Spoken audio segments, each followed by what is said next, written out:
Good afternoon students. Welcome to Pratham science academy. कैसे हैं आप सब बच्चों? जैसे कि आप जानते हैं कि मैं अपना लेक्चर एक थॉट से स्टार्ट करती हूँ, मोटिवेशन थॉट से। मिट्टी तय नहीं करती कि उसे क्या बनना है, कुम्हार तय करता है क्या बनाना है। इसी तरह से कुम्हार आपका माइंडसेट है और आपके आगे बढ़ने की ललक है। इसे जीवंत रखें, यही आपको बना सकता है। बच्चों, हम लोगों ने कोऑर्डिनेशन कंपाउंड का पिछला चैप्टर नोमेनक्लेचर पे खत्म किया था और आज हम स्टार्ट करेंगे बॉन्डिंग इन कोऑर्डिनेशन कंपाउंड से। बॉन्डिंग इन कोऑर्डिनेशन कंपाउंड को की एक्सप्लेनेशन के लिए कई थ्योरीज बनी है और उसमें से एक थ्योरी हम पढ़ चुके हैं, वर्नर्स कैलिपर्स थ्योरी। पर उस थ्योरी ने सारे आंसर नहीं दिए। वो थ्योरी बेसिक क्वेश्चंस के आंसर नहीं दे पाई थी, इसलिए कुछ और केमिस्ट्री मैदान में कूदे और उन्होंने कई तरह की थ्योरीज बनाई, जैसे कि बैलेंस बाउंड थ्योरी, जैसे कि क्रिस्टल फील्ड थ्योरी, जैसे कि लिगेंड फील्ड थ्योरी, जैसे कि मॉलिक्यूलर ऑर्बिटल थ्योरी। इसमें से बेटा आपके सिलेबस में दो थ्योरीज और है। एक है वैलेंस बाउंड थ्योरी और दूसरी है क्रिस्टल फील्ड थ्योरी, और वही आज हमने पढ़नी है। और इसके साथ carbonyl compounds and last but not the least importance of the coordination compound.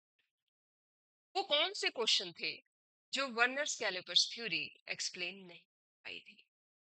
तीन तीन बातों को वो नहीं बता पाई कि क्यों कुछ एलिमेंट्स कोऑर्डिनेशन कंपाउंड ही शो करते हैं, कुछ ही एलिमेंट्स कोऑर्डिनेशन कंपाउंड, और कोऑर्डिनेशन कंपाउंड्स की प्रॉपर्टीज डायरेक्शनल क्यों होती है, या वो मैग्नेटिक और ऑप्टिकल प्रॉपर्टीज शो करते। और इन सब को डिफाइन करने के लिए, को क्लियर करने के लिए, सबसे पहले इसके बाद बनी valence bond theory. So let us start with valence bond. According to this theory, the metal atom or the ion under the influence of the ligand, the influence of the ligand, can use n minus 1d n minus 1d orbitals for bonding. ns orbital, np and n minus d orbitals use किए जा सकते हैं hybridisation के लिए। Hybridisation होती है mixing, mixing mixing करके हमें ये सारे ऑर्बिटल्स को मिक्सिंग करके हमें इक्विवेलेंट एनर्जी के इक्विवेलेंट एनर्जी के ऑर्बिट इक्विवेलेंट एनर्जी के मॉलिक्यूल्स तैयार करने।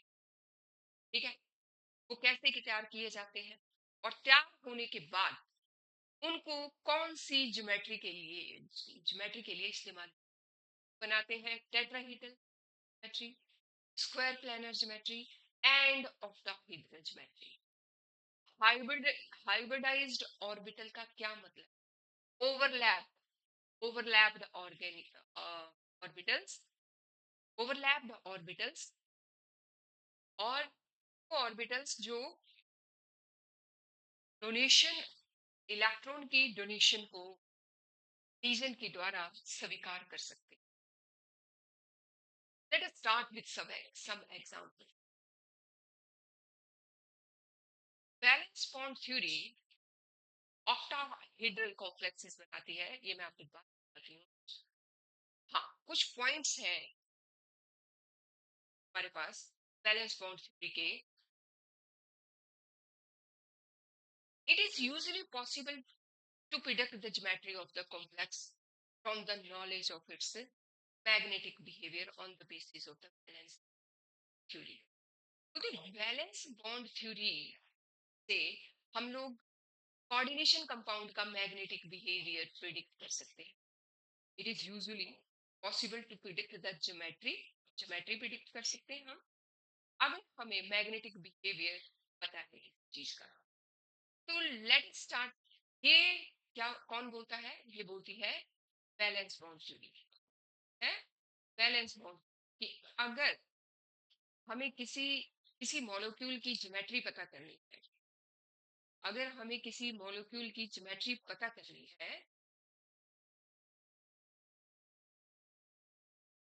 तो हम उसकी ज्योमेट्री मैग्नेटिक बिहेवियर से पता लगा, ठीक है।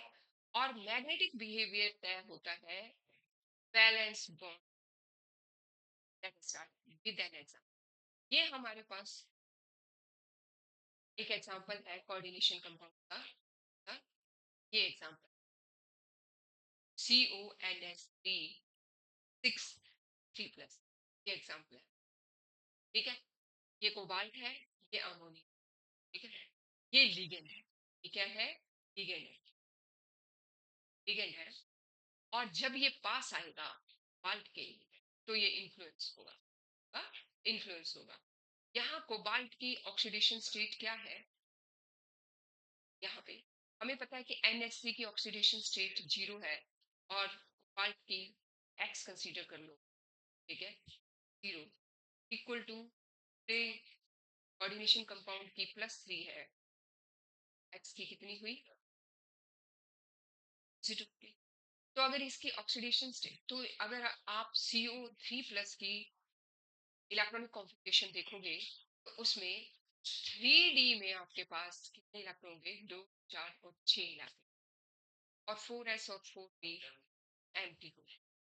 ये है हमारे पास CO3+ की। याद रखना, ऑक्सीडेशन के स्टेट के साथ अगर हम कोबाल्ट लेते, 3+ नहीं लेते, तो इसमें 3 इलेक्ट्रॉन और होते, इधर 3 इलेक्ट्रॉन और होते, याद रखिए।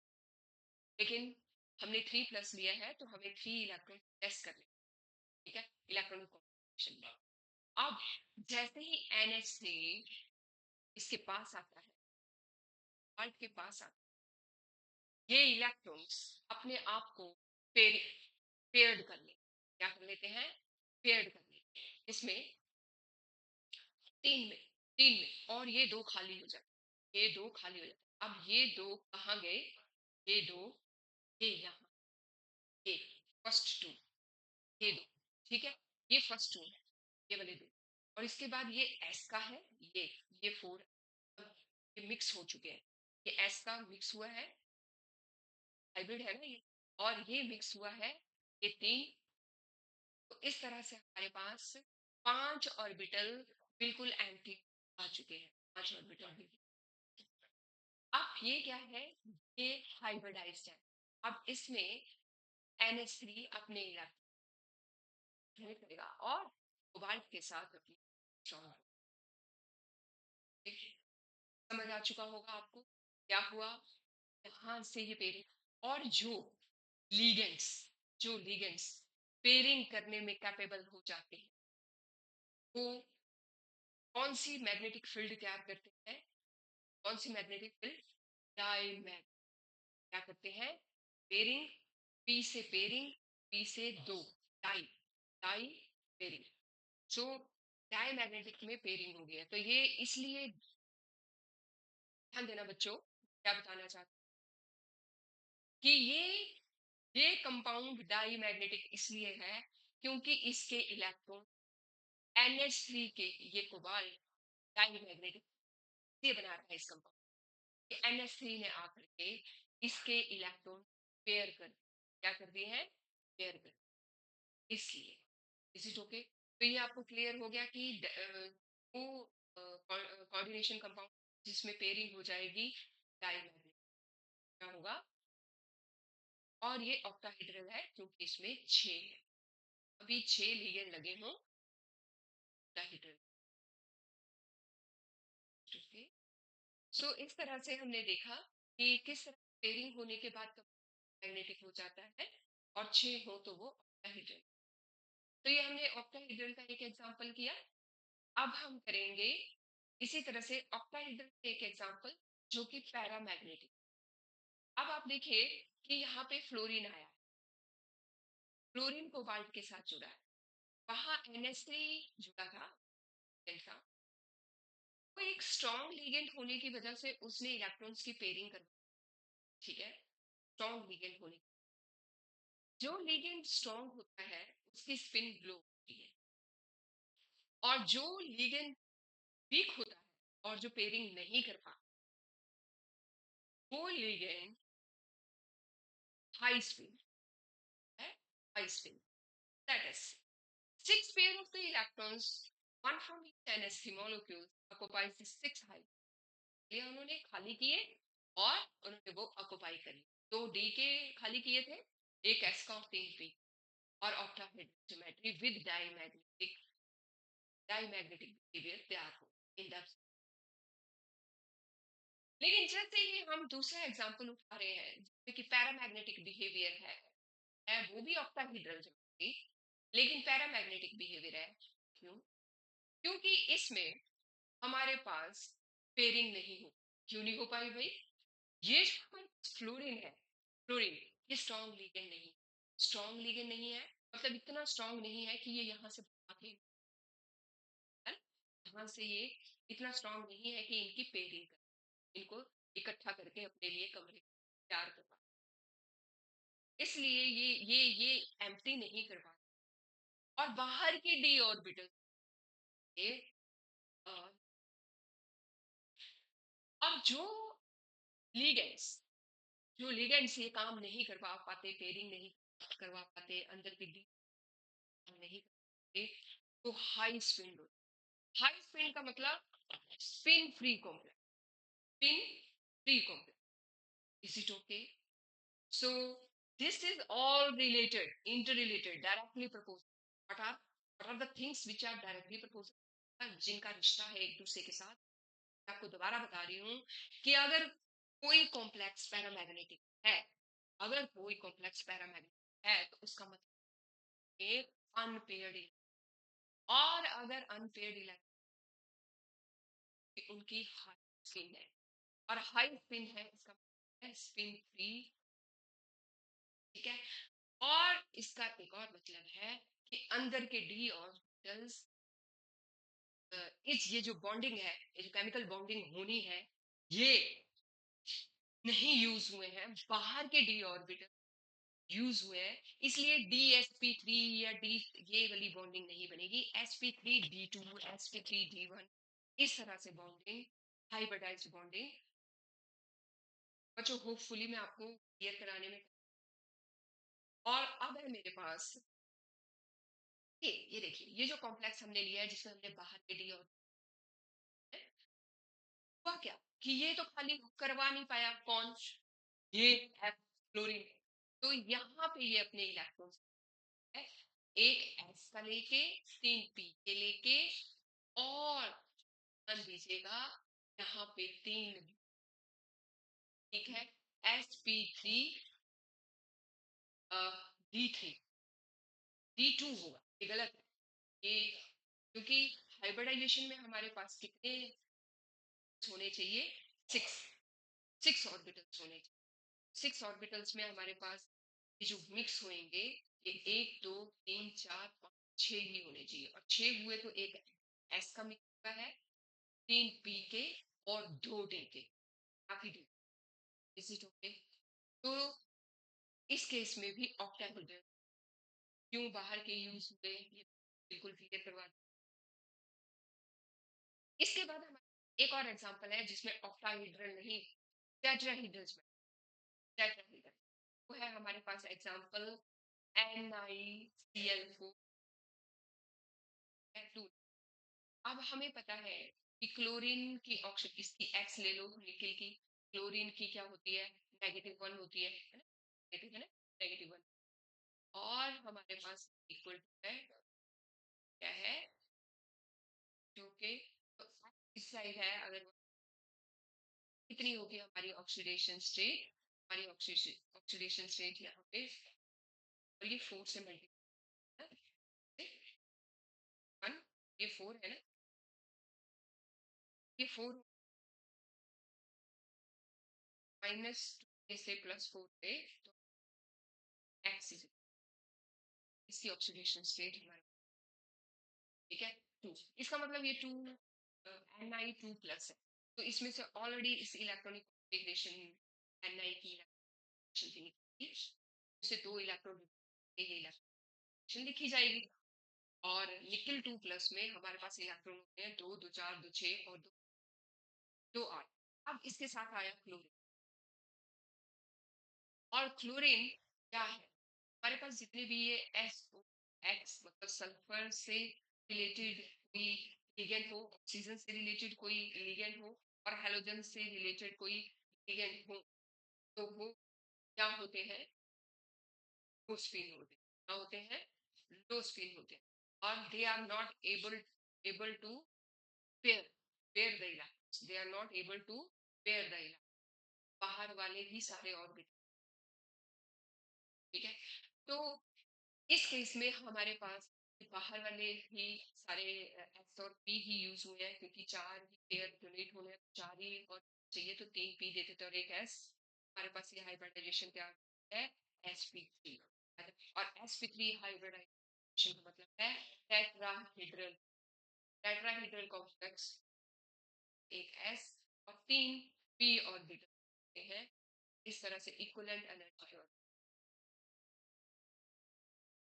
This is illustrated is in two state and ion has the electronic condition, okay। So इसके बाद हमारे पास है Cl नेगेटिव आयंस क्या करते हैं, अपने पेयर डोनेट करके यहाँ पे 4 होते हैं। और क्योंकि बट इस diamagnetic since is in zero oxidation state है, वैसे पेयरिंग नहीं हुई है, लेकिन क्या है इसमें निकल, सिमिलरली हमारे पास एक और कंपाउंड है जिसका हमारे पास है, क्या है, निकिल कार्बोनाइड। ये पेड़ नहीं है, पैरामैग्नेटिक, ये पैरामैग्नेटिक। मैं आपको फिर से बताती हूँ कि पैरामैग्नेटिक है, पैरामैग्नेटिक है स्पिन। क्या है पैरामैग्नेटिक का मतलब, आपने देखा डायमैग्नेटिक है तो कौन सी स्पिन है, आई स्पिन।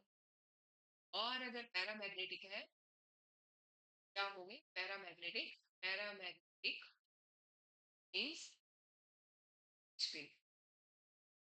दो स्पिन मतलब अनपेयर, अनपेयर।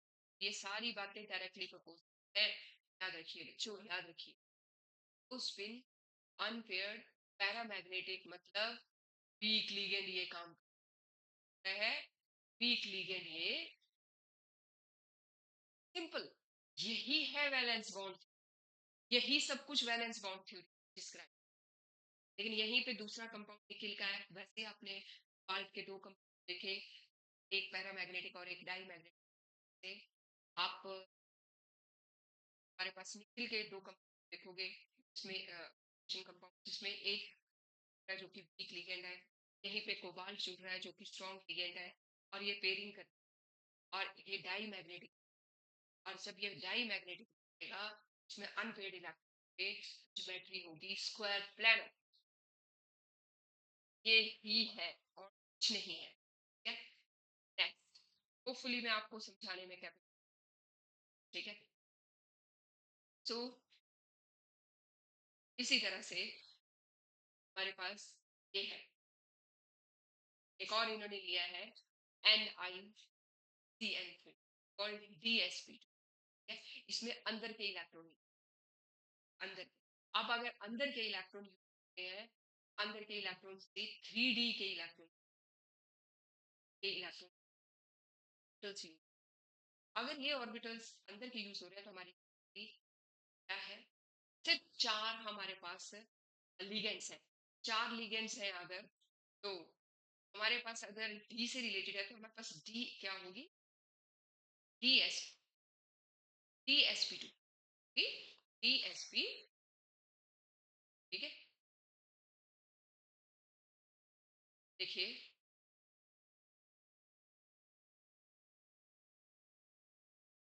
ये देखिए Ni CN4। अब आप इसकी ऑक्सीडेशन स्टेट निकालने में बच्चों कैपेबल हो चुके हो। आप निकाल ऑक्सीडेशन स्टेट एक बार फिर से बता देती हूँ। निखिल है हमारे पास, ठीक है, और ये CN नेगेटिव की वन ऑक्सीडेशन स्टेट होती है, निखिल की हमें निकालनी है, तो एक्स हो गई। उसके बाद हम CN है, CN की एक की अगर -1, 4 की कितनी हुई, माइनस, ठीक है, इक्वल टू है 2 नेगेटिव। अगेन इसकी ऑक्सीडेशन स्टेट क्या आएगी, एक्स +2 आएगी। +2 ऑक्सीडेशन स्टेट होने की वजह से हमारे पास ए इलेक्ट्रॉन, ठीक है, बस। और जैसे ही हमारे पास CN आएगा, किल के पास कोशिश करेगा ये इलेक्ट्रॉन्स फेयर अप हो जाए। ये क्यों फेयर अप हो गए, कि ये CN स्ट्रॉन्ग लिगेंड है। क्या है, स्ट्रॉन्ग लिगेंड है, ठीक है?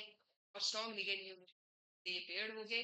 पेड़ हो गए अगर ये, तो हमारे पास एक डी का खाली हो गया, एक एस का, और अगर हमें दो ही पी के चाहिए, ये तीनों इकट्ठे किए और ये बना लिया हाइब्रिडाइज। ये हाइब्रिडाइज्ड ऑर्बिटल एक बराबर एनर्जी, जिसे कि हम डी जनरेट ऑर्बिटल, जिसे कि हम डी जनरेट, और इस तरह से अपने, हाँ, सॉल्व। क्योंकि पेयरिंग हो गई है, डाई मैग्नेटिक है। अब आगे हमारी जो एक्सप्लेनेशन है वो मैग्नेटिक प्रॉपर्टी इतने अच्छे से आप बार बार बता चुकी हूँ, मुझे नहीं लगता कि आपको कोई डाउट रह गया कि जहां भी अनपेयर्ड इलेक्ट्रॉन आने, समझ लीजिए कि पैरामैग्नेटिक, और जहां पेयरिंग हो गई वो डाईमैग्नेटिक। तो मुझे लगता है इस टॉपिक को टच करने की जरूरत है, ये एनसीईआरटी, ठीक है, जिसको मैं एक्सप्लेन करूँ। नेक्स्ट मेरे पास पेज पे लिमिटेशंस है। जिस तरह से वर्नर थ्योरी की कुछ लिमिटेशंस थी जो पूरी तरह से डिस्क्राइब नहीं, कोऑर्डिनेशन कंपाउंड के सारे बिहेवियर्स को, उसी तरह से बैलेंस बॉन्ड कुछ लिमिटेशंस है, और वो है कि ये this is based on assumptions, और बहुत सारी असम्पशंस अगर चीज में है, तो विश्वास करने लायक कोई assumptions पे है। It does not give quantitative interpretation of the, और ये मतलब इसने ये तो बता दिया कि हाँ मैग्नेटिक डाई मैग्नेटिक है पैरामैग्नेटिक, लेकिन क्वांटिटेटिवली नहीं डिस्क्राइब कर पाई है। जिस तरह से क्रिस्टल फील्ड थ्योरी, आगे जो थ्योरी आएगी वो डिस्क्राइब कर पाई है, लेकिन इसने इस बात को क्वांटिटी पे ये फेमस नहीं है। और it does not explain the colour exhibited, और ये कलर्ड क्यों होते हैं कंपाउंड्स, ये भी वैलेंस बाउंड बताने में कैपेबल है। It does not give quantitative interpretation of the thermodynamic और kinetic stabilities of, बोलते कि अगर उसको गर्म किया जाए कंपाउंड, वो स्टेबल रहेंगे या नहीं रहेंगे, ये भी नहीं बता पाते। अगर उसकी काइनेटिक एनर्जी बढ़ा दी जाए तो वो स्टेबल रहेंगे कंपाउंड, ये भी ये थ्योरी। और prediction, it does not make exact prediction regarding temperature, ने नहीं बताया कि किस से ये चार वाले टेट्राहेड्रल क्यों बना दे रहे हैं, कुछ जो है वो स्क्वायर। लास्ट बात, it does not distinguish between weak and strong, पूरी तरह से ये एक सीरीज नहीं आई थी वीक स्ट्रॉन्ग, जबकि क्रिस्टल फील्ड थ्योरी ने स्पेक्ट्रोकेमिकल सीरीज बनाई है, जिसमें हर एक लिगेंड को अरेंज किया है, वेल अरेंज किया है, और वो वीक से वो सीरीज शुरू होती है और वो स्ट्रॉन्ग तक। तो ये दिस इज ऑल अबाउट बच्चों। अगर अब मैं इसको समराइज, इसके पॉइंट्स की पॉइंट्स, तो पहला जो इसका की पॉइंट निकला बैलेंस बॉन्ड, ये है कि इलेक्ट्रॉनिक कॉन्फ़िगरेशन हमेशा आयनिक स्टेट की नहीं, यानी कि आप कोबाल्ट है तो कोबाल्ट की आप एटॉमिक स्टेट की रखनी हो। कोबाल्ट उस आयनिक कंपाउंड में, उस कोऑर्डिनेशन कंपाउंड में कौन सी ऑक्सीडेशन स्टेट में है, उतनी ही आपको इलेक्ट्रॉनिक कॉन्फ़िगरेशन लेनी है। अगर कोबाल्ट 2+ में है तो उसके 2 इलेक्ट्रॉन आपको ही तो यूज करना है कोऑर्डिनेशन कंपाउंड। आपको मेमोरेट करना है, याद है, रिमेंबर रखना है valence bond. Strong ligand pairing कर देते हैं इस बात को आपने with cobalt 3 positive all the ligands act as a strong ligand except halogen। ध्यान देना बेटा कि पेयरिंग स्ट्रॉन्ग लिगेंड करते हैं, लेकिन एक्सेप्शन केमिस्ट्री में exception is always there. With CO3 positive all the सारे ही लिगेंड, कोई वीक नहीं है, सारे ही स्ट्रॉन्ग है। अल्ट के साथ जितने भी लिगेंड एक्सेप्ट हेलोजन, ग्रीन आके लग जाए, हेलोजन आके लग जाए, तब वो वीक कहलाए जाएंगे, तब वो पेयरिंग करने में कैपेबल नहीं होंगे। और कोबाल्ट के साथ और कोई भी लिगेंड आके लग जाए, वो पेयरिंग करके ही छोड़ेंगे क्योंकि वो स्ट्रॉन्ग। ठीक है, अब हमारे पास वीक लिगेंड कभी पेयरिंग नहीं कर पाते, और उसमें से मेन जो वीक लिगेंड्स हैं वो सल्फर के लिगेंड्स होते हैं, जिनके साथ सल्फर लगा हो, ऑक्सीजन या हेलोजन, ये वीक होते हैं। ठीक है, और ये कभी पेयरिंग नहीं कर पाते, और पेयरिंग नहीं कर पाते, जिन कंपाउंड्स में पेयरिंग नहीं हो पाती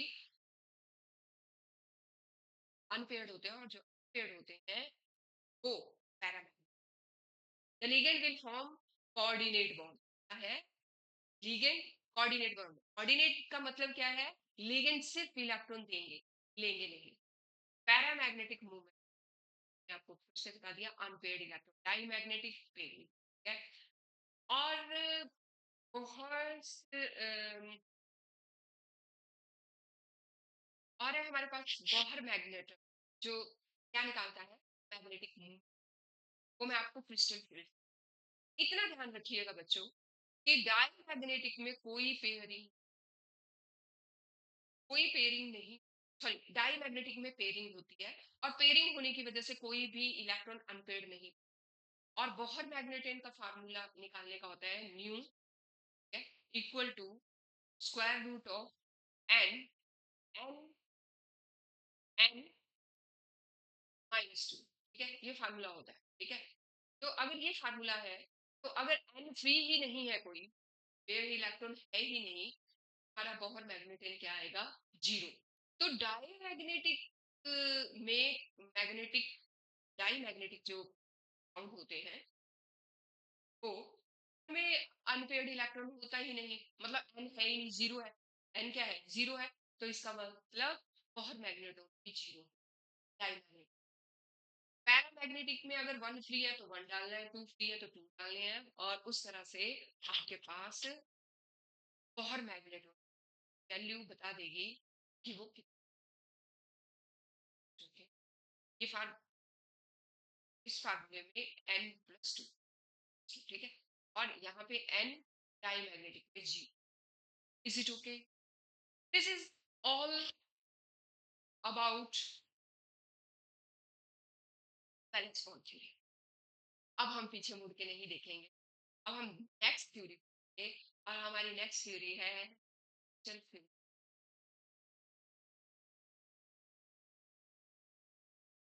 फील्ड। बच्चों, crystal field theory is an electrostatic model, considers the metal ligand bond to be ionic, arising purely from electrostatic interaction between metal ion and the। तो ये वो थ्योरी थी जिसने कोऑर्डिनेट बॉन्ड ना कंसीडर, मेटल और ligand का bond आयनिक consider, क्या consider किया है, प्योरली आयनिक कंसीडर किया है, और उनमें electrostatic ionic character. Ligands are treated as a point charges in case of the anions or point dipoles। ये बातें क्रिस्टल फील्ड में याद रखना, क्योंकि ये बिल्कुल अलग कंसेप्ट आ गया पिछली थ्योरी। क्रिस्टल फील्ड थ्योरी ये बोलती है कि no coordinate bond, there is totally ionic bond in the metal and the ligand। और ये जो अनायनिक लिगेंड्स आएंगे, जिनमें पॉइंट अनायनिक लिगेंड्स और पॉइंट डाइपोल्स है, ये इन केस ऑफ द क्या कह रहे हैं, ligands are treated as a point charges, या फिर वो अनायनिक होंगे या फिर वो न्यूट्रल होंगे। अब ये आ गए आपके पास क्रिस्टल फील्ड थ्योरी का मतलब है कि डी इलेक्ट्रॉन्स जिनके कि हमारे पास 5 ऑर्बिटल्स हैं, ये स्प्लिट कर जाएंगे। क्या कर जाएंगे? स्प्लिट कर जाएंगे। ठीक है, स्प्लिट करके ये अलग अलग ज्योमेट्री में अलग अलग तरीके से स्प्लिट करेंगे। ठीक है, ऑक्टाहेड्रल में ये 5 अलग वे में स्प्लिट करेंगे और टेट्राहेड्रल ज्योमेट्री में ये अलग वे से विजिट होंगे।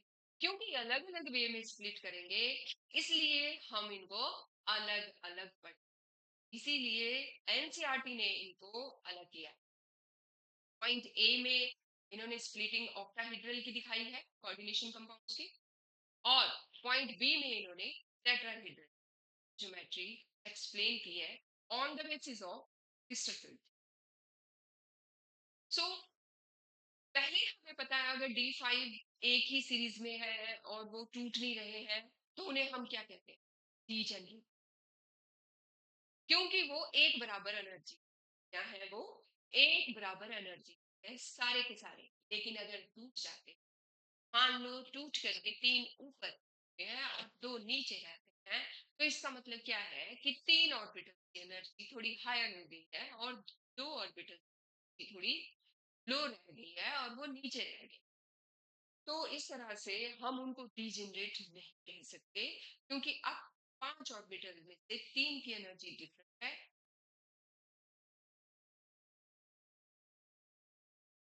That is crystal field splitting in octahedral. In an octahedral coordination arrangement, 6 ligands surround कर रहे हैं किसको? मेटल। अब there will be repulsion between the electrons in the metal of the d orbitals and the electrons or the negative charge of the ligands. Such a repulsion is more than the metal d orbital is directed towards the ligand than when it is away from. बच्चों ये line सबसे important है इस theory की, सबसे important line. Be focused on this line, I am clearing this line.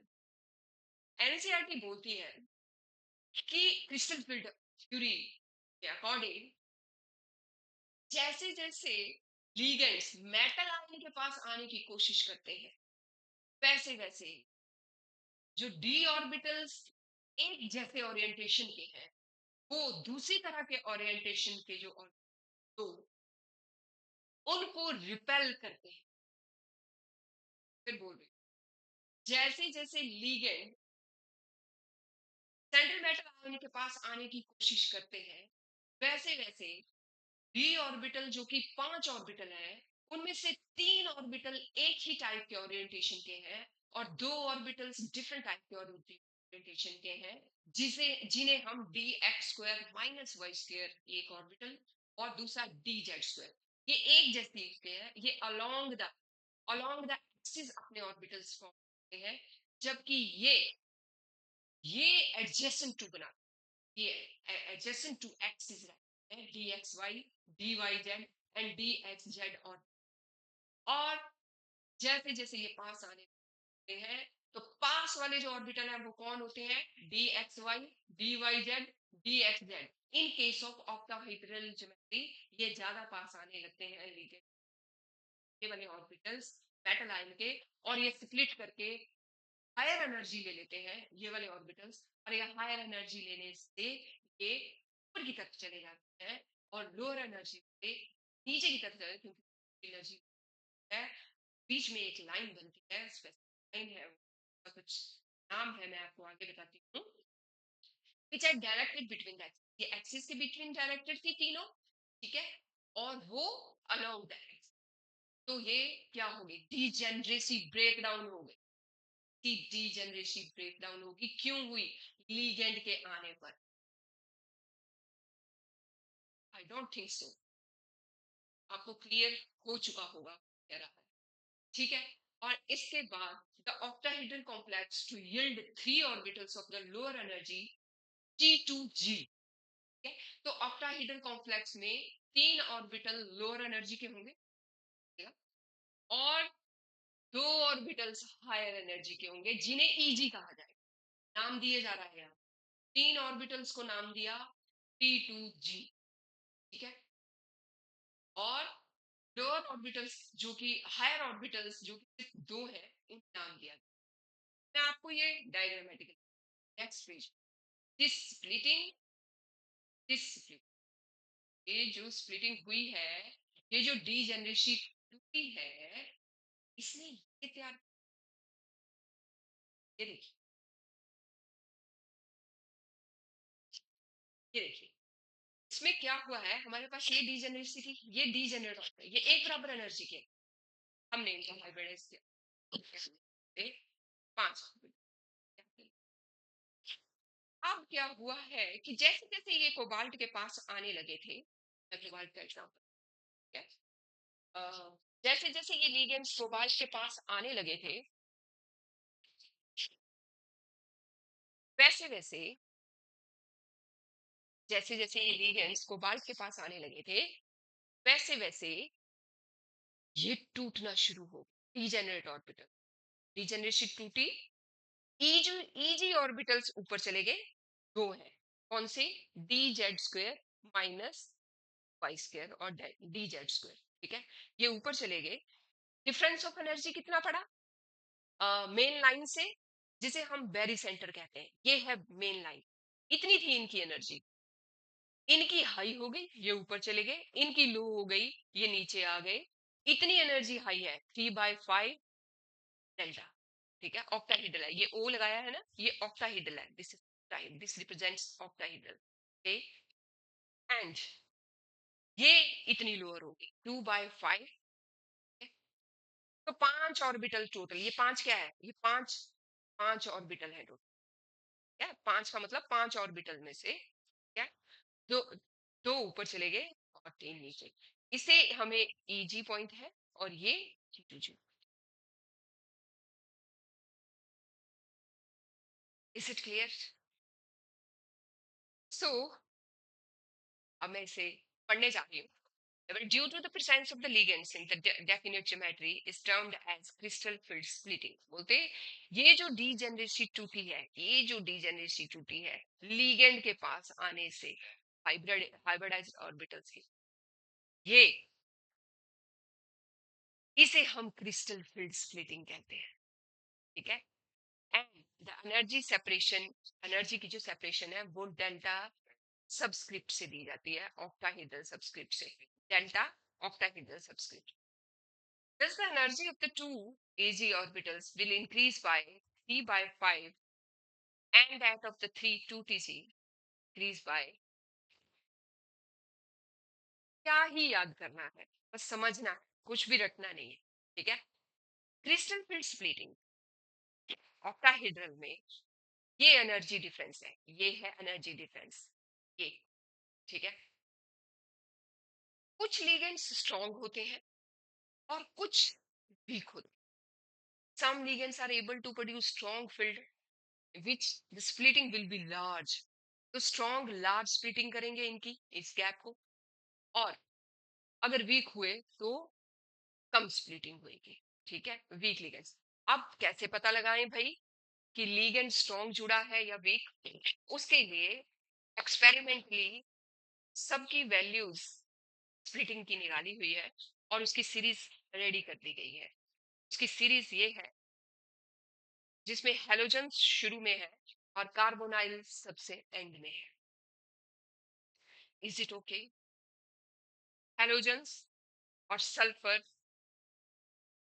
ये वाले जो कंपाउंड्स होते हैं ये वीक होते हैं, मैं पहले ही आपको कहा था, यहां से लेके ऑलमोस्ट यहां तक वीक है, ठीक है, यहां तक वीक है, वीक लिगेंड, और इससे आगे स्ट्रॉन्ग लिगेंड शुरू हो जाते हैं, स्ट्रॉन्ग लिगेंड, ओके, ऑलमोस्ट ये तो स्ट्रॉन्गेस्ट है सीरीज में। इज इट ओके बच्चों, आपको क्लियर हुआ? It is an experimentally determined series, okay, so इसको लर्न करना है, आपने ग्रास्प करना है। आपको ये भी क्लियर हो गया कि ऑक्टाहेड्रल के केस में T2G लोअर ऑर्बिटल्स रिप्रेजेंट करता है, EG हायर ऑर्बिटल डिटरमाइन करता है, ठीक है। T2G लेवल पे टू की ऑर्बिटल्स है, सॉरी थ्री ऑर्बिटल्स है, जबकि अब अगर इफ इलेक्ट्रॉन्स की पेयरिंग हो गई है, fourth electron enters on the easy orbital giving the configuration of ligands for the are also weak ligands filled and form the higher spin X. बोलते हैं वो ऑर्बिटल्स, जैसे ये ऑर्बिटल्स है हमारे पास, नेक्स्ट पेज पे मेरे पास ऑर्बिटल्स है, जैसे ये ऑर्बिटल्स है,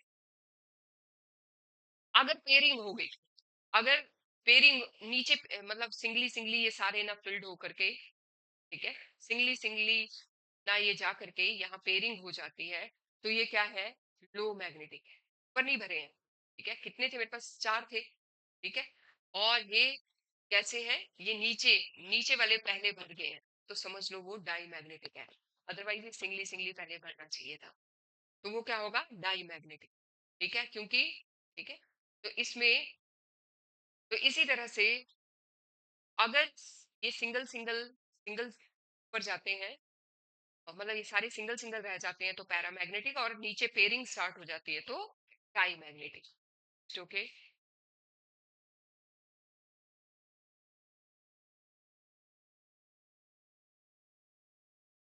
तो इन्होंने आपको फोर्थ इलेक्ट्रॉन की बात की है, अगर फोर्थ इलेक्ट्रॉन पेयर्ड होता है, ठीक है, पेयर नहीं होता है, ठीक है, तो वो वीक है, और अगर पेयरिंग हो जाती है तो वो स्ट्रॉन्ग लिगेंड है, और वो लो स्पिन, ठीक है, तो वीक और स्ट्रॉन्ग जानने का मेथड, स्पेक्ट्रोकेमिकल सीरीज को आप इस तरह से भी लर्न कर सकते हो, आई, आई से आई बाहर, बी आर से, ये सल्फर के लिए, से क्लोरीन, ठीक है, सफेद चार, सफेद ओढ़नी, ओढ़नी इसके लिए ओढ़नी, ठीक है, फिर से बोल रही हूँ, आई बाहर, आई बाहर से, आई बाहर से क्लोरीन, सफेद और चुन्नी, सफेद ओढ़ कर चुन्नी, ओढ़ करके इसके लिए है, और चुन्नी है C2O4 के लिए, ठीक है, पानी से, पानी से मतलब H2O से, पानी से नहा, NaCS, नहा, इधर NH through NH3 in California, NEN in California, और ये है C, ओके, तो इस तरह से आप इस तरह से कुछ अपना ही बना सकते हैं, क्या, नेक्स्ट है मेरे पास एनसीईआरटी का next page, crystal field theory आपने ऑक्टाहेड्रल ज्योमेट्री में देखी, अब है मेरे पास क्रिस्टल फील्ड थ्योरी,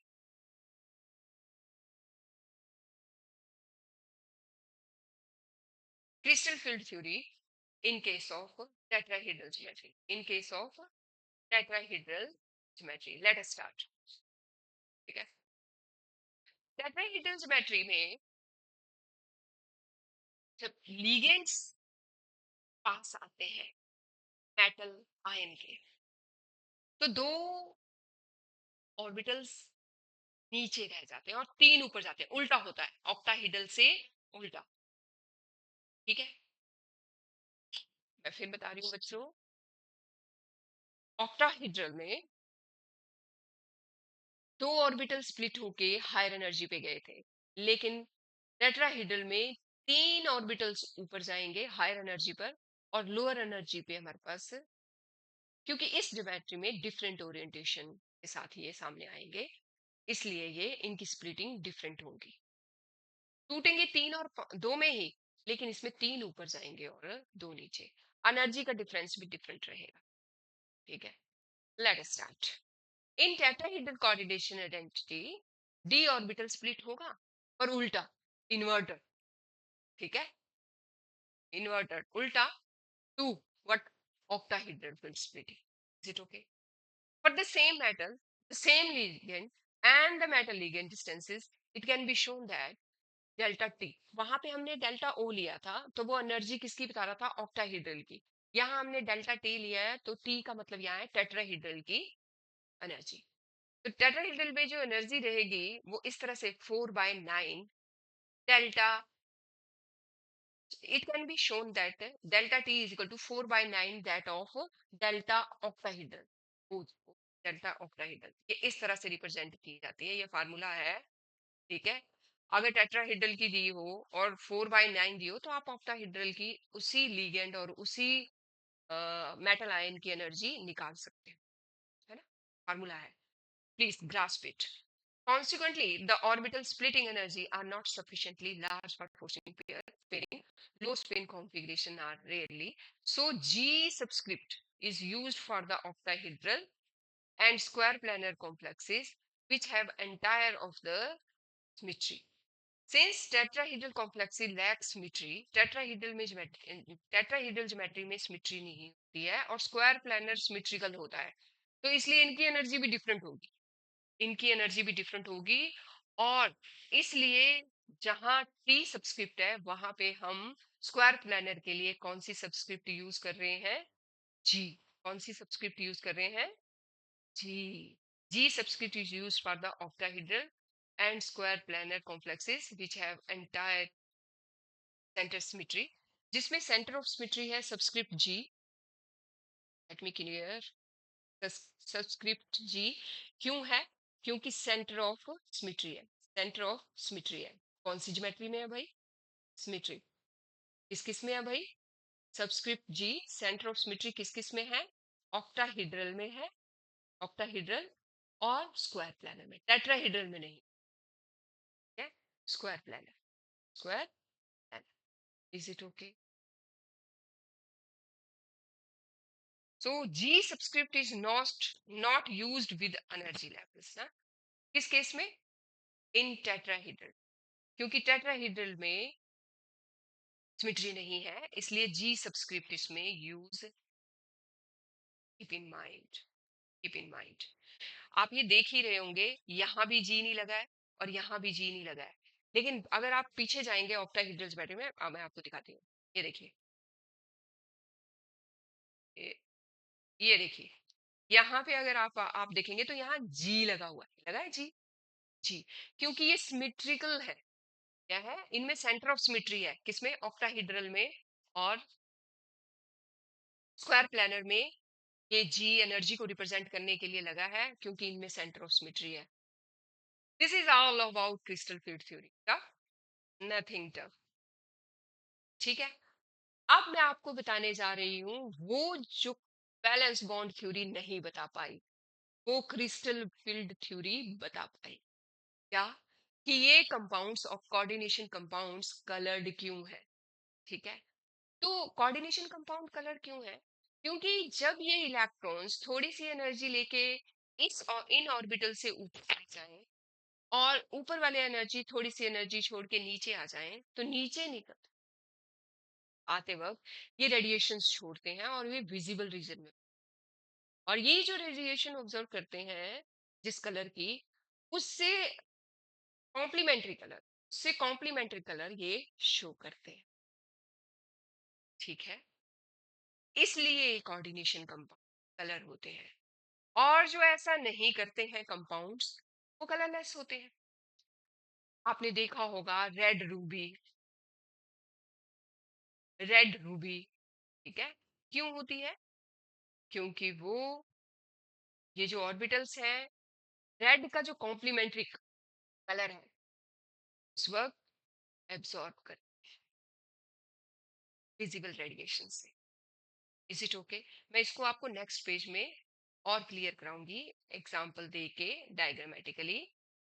इसमें पहले हम देख लेते हैं कि एनसीईआरटी कलर्ड कंपाउंड के बारे में क्या बोल रही है। हम्म, some of the visible spectrum is being removed from white light as it passes through the sample. So the light that emerges is no longer white. The color of the complex is complementary to that which is absorbed. बस ये line याद रखनी है आपने। जो coordination compound ने colour absorb किया है उसके कॉम्प्लीमेंट्री कलर जो है उस कंपाउंड में जनरेट होएगा उस वेवलेंथ। जैसे कि If green light is absorbed by the complex, it appears red. That's all. NCERT बता रही है आपको। कुछ कंपाउंड्स के एग्जांपल भी दिए हैं। ये कंपाउंड येलो है, येलो लाइट एब्जॉर्ब कर रहा है तो ये कैसे दिखेगा, ये है वॉयलेट। अगर ये ग्रीन कर रहा है तो ये रेड दिखेगा। ठीक है, तो ये कॉम्प्लीमेंट्री कलर एब्जॉर्ब किए हुए कलर ये है, और complementary you can grasp these also. The colour in the coordination compound can be readily explain in term, और ये क्रिस्टल फील्ड थ्योरी बड़ी आसानी से बता रही है कि हाँ, क्यों, क्योंकि डीजेनरेट ऑर्बिटल्स स्प्लिट हो गए हैं, और जब इलेक्ट्रॉन फादी कर रहे हैं ऑर्बिटल्स में, कभी ऊपर जा रहे हैं कभी नीचे आ रहे हैं, तो उस टाइम जो वो रेडिएशन छोड़ रहे हैं ले रहे हैं, उस दौरान उन उस एक्टिविटी की वजह से ब्लड दिख रहे हैं। Is it okay? तो इस तरह से होपफुली मैं आपको क्रिस्टल फील्ड थ्योरी भी एक्सप्लेन करने में सक्सेसफुल आई हूँ। और ये देखिए और कलर्स बताए हैं इन्होंने यहाँ पर कि किस तरह से ये पर दो ऑर्बिटल्स हैं तो नीचे है, किस तरह से एनर्जी लेके वो ग्राउंड स्टेट से हायर में जा रहे हैं, और हायर से जब वापस आ रहे हैं तो ये कलर शो कर रहे हैं। कलर बच्चों जितने एनसीईआरटी ने दिए हैं प्लीज सारे याद कर लीजिए, सारे। ठीक है, यहाँ एग्जाम्पल दिए हैं कौन से जेमस्टोन कौन से कलर के हैं और क्यों है। नेक्स्ट, ये है कलर।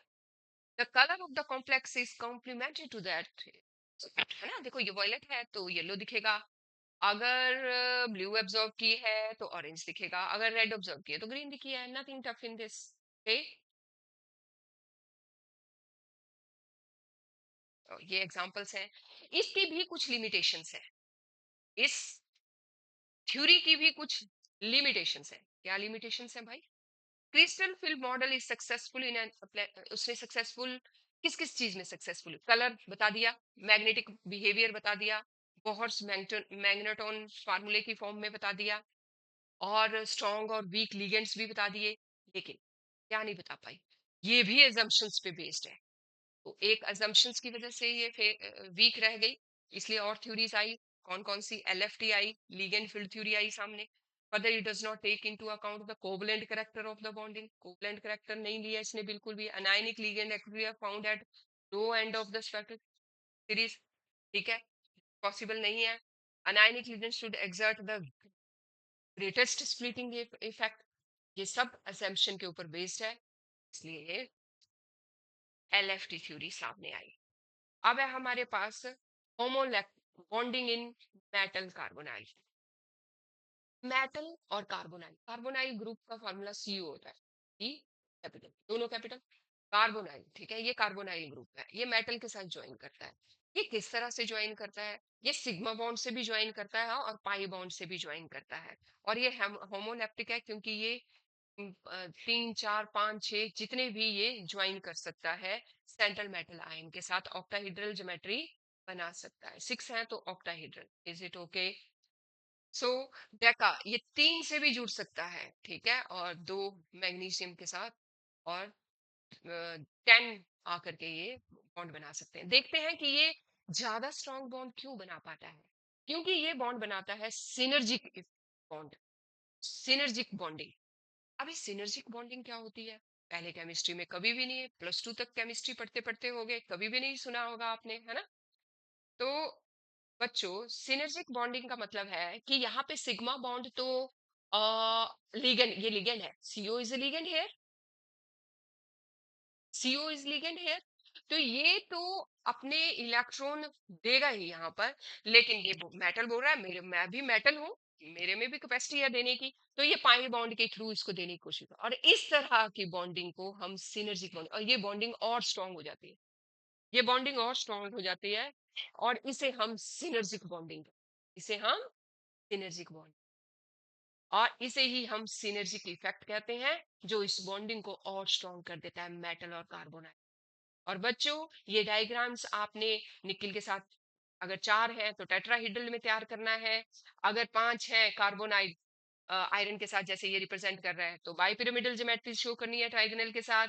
और इसी तरह से अगर आपके पास 2 मेटल आयन है तो उसके सराउंड ये कितने हैं हमारे पास, 1 2 3 4 इस साइड और 4 इस साइड, ये 8 लगाने हैं कार्बोनाइल। इसी तरह से ये 10 है और ये ऑक्टाहीड्रल ज्योमेट्री है जब 6 कार्बोनाइल कंपाउंड क्रोमियम के साथ लगे हुए हैं। इनको प्रैक्टिस करो, इनको ड्रॉ करो। और अब है हमारे पास इंपॉर्टेंस ऑफ कोऑर्डिनेशन कम। तो बच्चों, अगर मैं आपको इंपॉर्टेंस बताऊं तो ये प्यूरिफिकेशन में यूज होते हैं, प्यूरिफाई करने के लिए, ठीक है, मेटल्स को। ये गोल्ड की, सिल्वर की एक्सट्रैक्शन में इस्तेमाल होते हैं, है ना। Ca2+Mg2+ आयन स्टेबल कॉम्प्लेक्सेस हैं EDTA के साथ। तो ये आयंस की एस्टिमेशन के लिए यूज होते हैं, स्टेबिलिटी पता करने के लिए यूज होते हैं, स्टेबिलिटी डिफरेंस डिटेक्शन के लिए, एस्टिमेशन के लिए एलिमेंट्स की यूज होते हैं ये कंपाउंड्स। ठीक है, सिनर्जिक इफेक्ट्स जो मैं आपको समझा चुकी हूँ। ठीक है, ये बायोलॉजिकल सिस्टम में इतने इंपॉर्टेंट है हमारी बॉडी में। ये विटामिन B12 की फॉर्म में है ना, हमारी बॉडी में विटामिन B12 की, और प्लांट्स में ये क्लोरोफिल के अंदर प्रेजेंट है, फोटोसिंथेसिस में मददगार है। और तो आप कह सकते हो कि these compounds are widely present in mineral, plant, animal words, and are known to play an important function in the area of analytical chemistry, in metallurgy, in biological system, in industry, in med.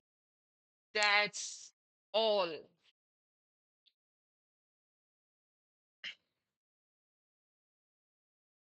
बच्चों, इसी तरह से coordination compound खत्म हो चुका है। अब मैं आपके पास इससे नेक्स्ट सीरीज में आऊंगी सॉल्यूशन लेके। ठीक है, अगर आपको अच्छा लगा है तो लाइक करना है, शेयर करना है, कमेंट करना है, और बार बार वीडियो को चला करके इसको याद करना है। Thank you and have a nice day. मैंने आपके लिए मेहनत की है, आप अपने लिए कीजिए।